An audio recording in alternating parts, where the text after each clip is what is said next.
pagi dan salam sejahtera bagi kita semua. Assalamualaikum warahmatullahi wabarakatuh. Pada kesempatan ini, kami dari kelompok 18 akan membahas mengenai subjek tindak pidana individu atau naturalized person. Dalam hukum pidana, individu menempati posisi yang sangat penting karena individu merupakan subjek utama yang dapat dimintai pertanggungjawaban pidana atas suatu perbuatan. Karena itu, hampir seluruh perkembangan teori hukum pidana pada awalnya memang dikembangkan dengan merujuk pada manusia sebagai pelaku tindak pidana. Individu atau manusia kodrati sendiri merupakan subjek hukum pidana yang paling utama dan paling klasik. Hal ini didasarkan pada anggapan bahwa manusia memiliki akal budi dan kehendak bebas. Dengan kemampuan tersebut, manusia dianggap mampu membedakan mana yang benar dan mana yang salah, serta mampu memilih untuk melakukan atau tidak melakukan suatu perbuatan. Kemampuan tersebut menjadi dasar dari kemampuan bertanggung jawab dalam hukum pidana. Namun, hukum pidana tidak memandang semua individu secara sama. Kemampuan mental dan psikologis seseorang berkembang seiring dengan usianya. Karena itu, hukum pidana membedakan perlakuan antara anak, orang dewasa, dan juga lansia. Dalam materi ini dijelaskan bahwa individu sebagai subjek hukum pidana dapat dianalogikan seperti peserta dalam sebuah ujian. Anak diibaratkan sebagai siswa sekolah dasar yang memiliki sistem penilaian berbeda karena tujuannya lebih kepada pembinaan dan pembelajaran. Sedangkan orang dewasa diibaratkan sebagai mahasiswa yang dianggap mampu bertanggung jawab penuh atas hasil ujiannya. Sementara itu, lansia diibaratkan sebagai peserta senior yang tetap mengikuti ujian yang sama tetapi dapat memperoleh pertimbangan khusus apabila mengalami masalah kesehatan. Dalam hukum pidana, anak dianggap belum memiliki kematangan yang cukup untuk mempertanggungjawabkan tindakannya secara penuh. Karena itu, sistem peradilan pidana anak memiliki pendekatan yang berbeda dibandingkan orang dewasa. Tujuannya bukan hanya untuk menghukum, tetapi juga untuk mendidik, membina, dan merehabilitasi anak. Pendekatan tersebut terlihat dari adanya mekanisme diversi, yaitu penyelesaian perkara di luar proses pengadilan serta sanksi yang lebih menitikberatkan pada tindakan daripada pidana. Di Indonesia, ketentuan mengenai anak diatur dalam Undang-Undang Nomor 11 Tahun 2012 tentang Sistem Peradilan Pidana Anak atau UU SPPA. Dalam undang-undang tersebut dijelaskan bahwa anak yang dapat diajukan ke persidangan adalah anak yang telah berusia 12 tahun tetapi belum berusia 18 tahun. Sedangkan anak yang berusia di bawah 12 tahun tidak dapat dimintai pertanggungjawaban pidana secara penuh dan hanya dapat dikenai tindakan oleh hakim. Hal ini juga diperkuat dalam KUHP nasional, yaitu Undang-Undang Nomor 1 Tahun 2023. Sebagai contoh, apabila seorang anak berusia 15 tahun melakukan tindak pidana pencurian, maka proses penyelesaiannya tidak hanya berfokus pada penghukuman.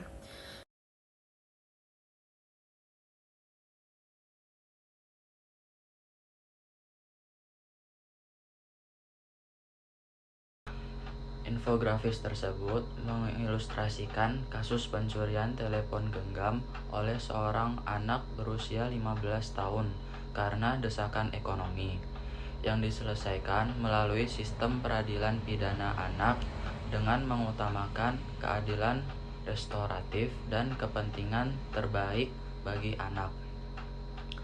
Proses hukumnya mengacu pada UU Nomor 11 Tahun 2012 tentang SPPA dan UU Nomor 1 Tahun 2023 tentang KUHP nasional, di mana penanganannya meliputi 4 tahapan utama. Penanganan awal yang manusiawi oleh unit PPA. Polres tanpa penahanan dilanjutkan musyawarah diversi yang melibatkan berbagai pihak seperti korban, orang tua, kepolisian, pembimbing kemasyarakatan, serta pekerja sosial karena ancaman pidananya di bawah 7 tahun. Proses ini kemudian menghasilkan kesepakatan diversi sehingga anak tidak perlu diajukan ke pengadilan, melainkan harus meminta maaf, mengembalikan kerugian, melakukan kerja sosial, serta mengikuti konseling di LPKS yang seluruh pelaksanaannya dipantau secara ketat. Pada akhirnya, penyelesaian perkara ini bertujuan untuk mendidik, memulihkan hubungan anak dengan masyarakat, dan mengembangkan potensinya agar dapat memperbaiki diri, bukan semata-mata berfokus pada penghukuman. Dalam kondisi seperti ini, proses diversi dan pembinaan dapat diutamakan agar anak tetap memiliki kesempatan untuk memperbaiki diri dan melanjutkan masa depannya.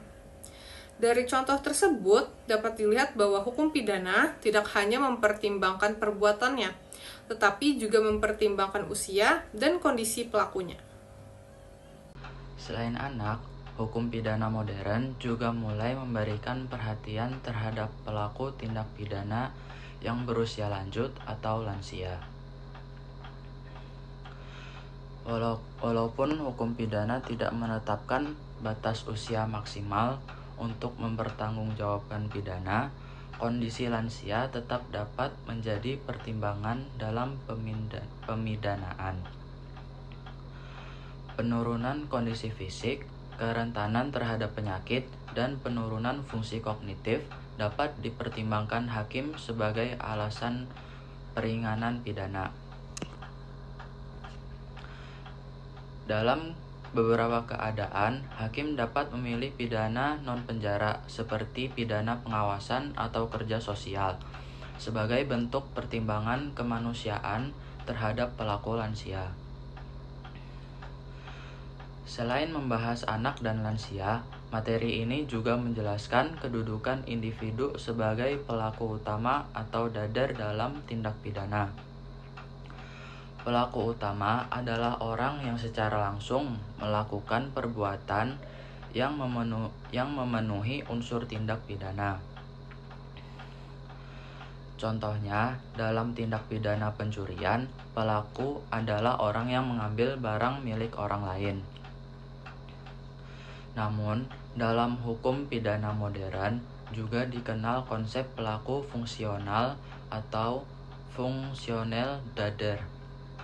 Dalam konsep ini, seseorang dapat dianggap sebagai pelaku walaupun tidak melakukan sendiri tindak pidana secara fisik, tetapi memiliki kendali atau kuasa atas terjadinya tindak pidana tersebut. Misalnya, seseorang menyuruh orang lain melakukan tindak pidana, sehingga ia tetap dapat dimintai pertanggungjawaban pidana.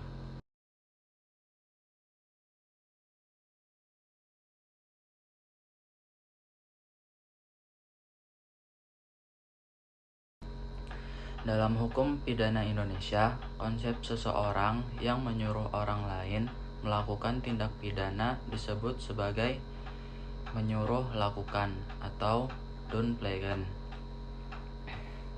Meskipun ia tidak melakukan aksi kejahatannya secara langsung fisik, ia tetap diminta pertanggungjawaban pidana penuh sebagai pelaku atau dadar. Hal ini diatur tegas dalam pasal 55 ayat 1 ke 1 KUHP, baik KUHP lama maupun UU nomor 1 /2023 tentang KUHP baru. Ada beberapa syarat mengapa orang yang menyuruh tetap dihukum, sementara orang yang disuruh bisa bebas dari hukuman. Pertama, orang yang disuruh hanyalah alat. Orang yang disuruh melakukan tindakan fisik tidak memiliki kesalahan pidana atau mens rea.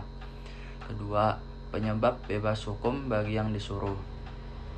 Biasanya karena orang yang disuruh tersebut mengalami gangguan jiwa, tidak tahu bahwa tindakan itu adalah kriminal atau tertipu, atau berada di bawah tekanan dan ancaman yang sangat besar, atau overmatch. Oleh karena itu, hukum melihat bahwa kehendak jahat sepenuhnya ada pada orang yang menyuruh, sehingga dialah yang wajib bertanggung jawab di hadapan hukum. Jadi, dapat disimpulkan bahwa individu merupakan subjek utama dalam hukum pidana. Dalam pertanggungjawaban pidana selalu berkaitan dengan kemampuan bertanggung jawab serta unsur kesalahan pada diri individu tersebut. Demikian pemaparan dari kelompok kami mengenai subjek tindak pidana individu. Terima kasih atas perhatian yang telah diberikan. Wassalamualaikum warahmatullahi wabarakatuh.